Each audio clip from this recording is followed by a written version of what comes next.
ಭಾಳ ಕಷ್ಟದ ಕೆಲಸ ಆಗ್ಯದ. ಆದರೂ ಲೋಕಾಯುಕ್ತರವರು ಇವತ್ತು ಒಂದು ಒಳ್ಳೆಯ ಕೆಲಸ ಮಾಡಿದಾರೆ.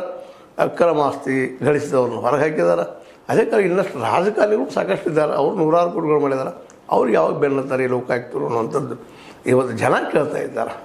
ಸಣ್ಣ ಸಣ್ಣ ಮೀನುಗಳು ಯಾಕೆ ಹಿಡಿತೀರಪ್ಪ, ಇದು ಹಿಂದಿದ್ದವ್ರನ್ನ ಹಿಡೀರಿ, ಇವರು ಹಿಡೀರಿ ಅವರು ಹಿಡೀರಿ ಅನ್ನುವಂಥ ಮಾತುಗಳು ಬರ್ತಾ ಇದ್ದಾವೆ. ಜೊತೆಗೆ ಶಿಕ್ಷೆ ಆಗಲಿ ಇವರಿಗೆ ಅಂತ. ಎಂಥ ಒಂದು ಇಡೀ ಗುಡ್ಡ ನುಗ್ಗಿದ ಬಳ್ಳಾರಿ ನಮ್ಮ ಜನಾರ್ದನ್ ರೆಡ್ಡಿ 2 ದಿವಸಕ್ಕೆ ಹೊರಗಡೆ ಹೇಳ್ತಾ ಇದ್ದಾರೆ. ಈಗ ಮತ್ತು MLAಗಳು ಸತ್ತಾಗಿದ್ದಾರೆ. ಅದನ್ನು ನೋಡಿದ್ರೆ ಇದೇನೂ ಅಲ್ಲ ಆದರೂ ಸಹಿತ ಇವ್ರಿಗೂ ಆಗಬೇಕು. ಅಧಿಕಾರಿಗಳನ್ನ ಕಂಟ್ರೋಲ್ ಮಾಡಿದಾಗ ಮಾತ್ರ ಒಂದು ಒಳ್ಳೆಯ ಆಡಳಿತ ಬರಲಿಕ್ಕೆ ಸಾಧ್ಯದ.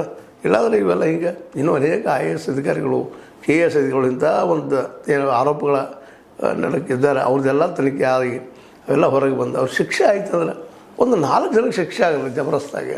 ನಿಶ್ಚಿತವಾಗಿಯೂ ಈ ಪ್ರಮಾಣ ಕಡಿಮೆ ಆಗುವ ಸಾಧ್ಯತೆಗಳಿದ್ದಾವೆ. ಆದರೆ ಇದು ಆಗಲಿಕ್ಕಿಲ್ಲ ಅನ್ನೋದು. ಯಾಕಂದ್ರೆ ಇದರಲ್ಲಿ ಅನೇಕ ಏನು ಅಕ್ರಮ ದುಡ್ಡಿದೆ. ಇನ್ನೂ ಎಷ್ಟು ಅದನ್ನು ಗೊತ್ತಿಲ್ಲ. ಅವ್ರ ಪಾಪರ ಹಾಕಿದ್ರೆ ಲೋಕಾಯುಕ್ತರು ಇದರಲ್ಲಿ ಏನೋ ಕೊಟ್ಟು ಮಾಡಿ ಅಧಿಕಾರಿ ಹಿಡ್ಕೊಂಡು ಅಧಿಕಾರಿಗಳಿಗಿಂತ ರಾಜಕಾರಣ ಹಿಡ್ಕೊಂಡು ದಾಟಗಳವ್ರು ಭಾಳ ಇದ್ದಾರೆ. ಶಿಕ್ಷೆ ಎಷ್ಟಾಗ್ತದೆ ನೋಡೋಣ ಅದನ್ನು.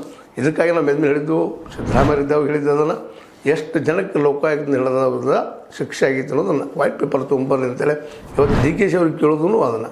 ಎಷ್ಟು ಜನ ಇವತ್ತೇನು ಲೋಕಾಯುಕ್ತದಲ್ಲಿ ಸಿಕ್ಕಾರ ರೆಡೆಲ್ಲ ಸಿಕ್ಕಿದ್ದಾರೆ. ಇವತ್ತೆಲ್ಲ ಡಾಕ್ಯುಮೆಂಟ್ಸ್ ಹೋಗ್ತದೆ. ಇವ್ರಿಗೆ ಎಷ್ಟು ಜನಕ್ಕೆ ಶಿಕ್ಷೆ ಆಗಿತ್ತು ಅನ್ನೋದನ್ನು ವೈಟ್ ಪೇಪರ್ ತಂದ್ರೆ ಭಾಳ ಉತ್ತಮ ಆಗ್ತದೆ.